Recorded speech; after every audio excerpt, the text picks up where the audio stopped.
नमस्कार, मैं रमणीश देख रहे हैं एक न्यूज 24। पूर्व शिक्षा मंत्री चंद्रशेखर जो है वो जीतन मांझी के ऊपर जो है आरोप लगा है, कह रहे हैं कि पाखंडियों के बाप है।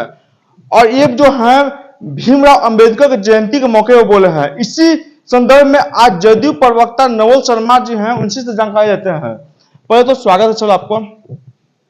धन्यवाद सर, पूर्व शिक्षा मंत्री के बयान जो आता है सर कि जीतन मांझी को कह रहा है पखंडियों के बाप, किस तरह देख रहे हैं सर आप? चंद्रशेखर जी का बयान राष्ट्रीय जनता दल के चाल चरित्र और चेहरे को दर्शाता है।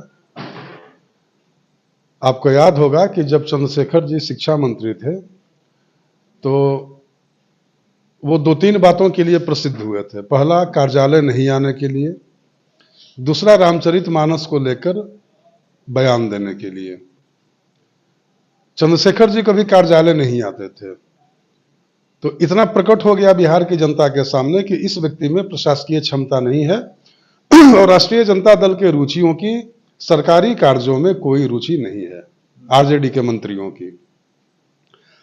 रामचरितमानस जैसे पवित्र ग्रंथ पर जो व्यक्ति इतनी गंभीर टिप्पणी कर सकता है, अगर उस व्यक्ति ने अंबेडकर जयंती के दिन जीतन राम मांझी पर ऐसी टिप्पणी की है तो यह बेहद ही विचारणीय और गंभीर मसला है। जीतन राम मांझी पर प्रहार करके प्रकारांतर से चंद्रशेखर जी ने पूरे दलित समाज का अपमान किया है। आज नीतीश कुमार जी के शासन के दौर में बिहार का दलित समाज जिस तरह से बराबरी के स्तर पर खुशहाली का जीवन यापन कर रहा है, उसे पूरा देश देख रहा है और सराह रहा है। यह नीतीश कुमार जी हैं जिन्होंने दलित समाज से आने वाले माननीय जीतन राम मांझी जी को बिहार के मुख्यमंत्री की गद्दी पर भी बैठाया। यह बिहार में दलित सशक्तिकरण की दिशा में उठाया गया एक ऐसा क्रांतिकारी कार्य है जिसकी मिसाल भारत के किसी राज्य में नहीं मिलती है। नीतीश कुमार जी ने यह मिसाल पेश किया था।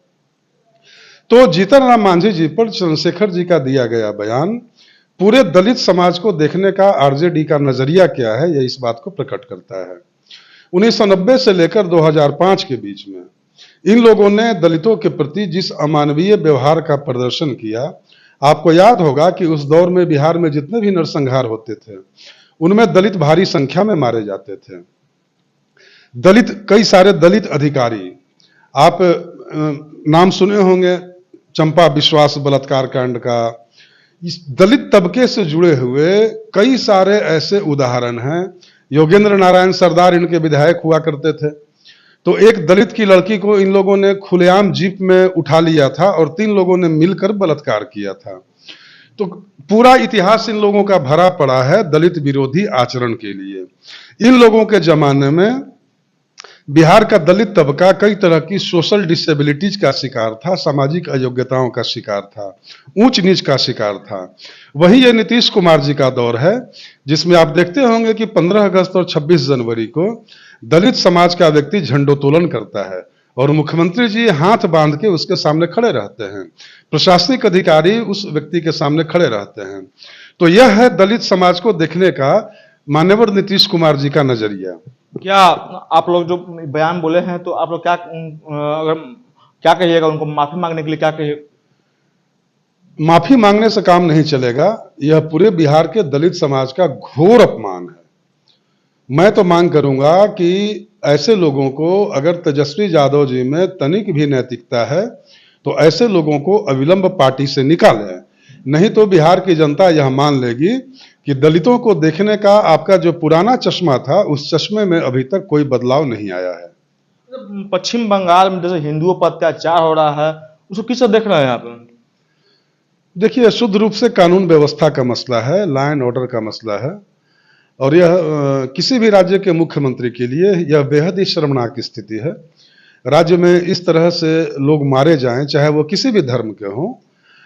अगर दिन दहाड़े इस तरह की घटनाएं हो रही हैं, लोग असुरक्षा की भावना से ग्रस्त हैं, अगर अव्यवस्था का आलम है तो यह उस राज्य के मुख्यमंत्री के प्रशासकीय पुरुषार्थ पर सवाल खड़ा करता है। और मुझे 2 दिन पहले सर विश्व हिंदू परिषद के लोग जो हैं धरना बैठे हुए थे, उनका मांग था कि ममता बनर्जी इस्तीफा दे और वहां राष्ट्रपति शासन लगे। देखिए, मैं तो पहले ही बता चुका हूं कि यह राज्य सरकार की प्रशासनिक मशीनरी का मामला है। और मैं आपको एक खास जानकारी यह दे दूं कि मुझे यह कहने पर आपने मजबूर कर दिया कि मैं एक ऐसे राज्य का निवासी हूं जहां के मुख्यमंत्री नीतीश कुमार हैं। और नीतीश कुमार जी के रहते आप भी इतने दिनों से पत्रकारिता कर रहे होंगे, बिहार में ऐसी घटना आज तक एक भी नहीं घटी है। अगर पूरे देश में सांप्रदायिक और सामाजिक शांति की मिसाल पेश कर रहा है तो वह नीतीश जी के नेतृत्व में बिहार पेश कर रहा है। तो यह बंगाल सरकार के लैंड ऑर्डर का मसला है और ममता बनर्जी को शरारती तत्वों से, उपद्रवी तत्वों से सख्ती से पेश आने की आवश्यकता है। तो आप सुन रहे थे जदयू प्रवक्ता नवल शर्मा जी को, इस सारे प्रश्न का जवाब दिया। तमाम खबर देखने के लिए एक न्यूज़ 24 से बने रहे। धन्यवाद।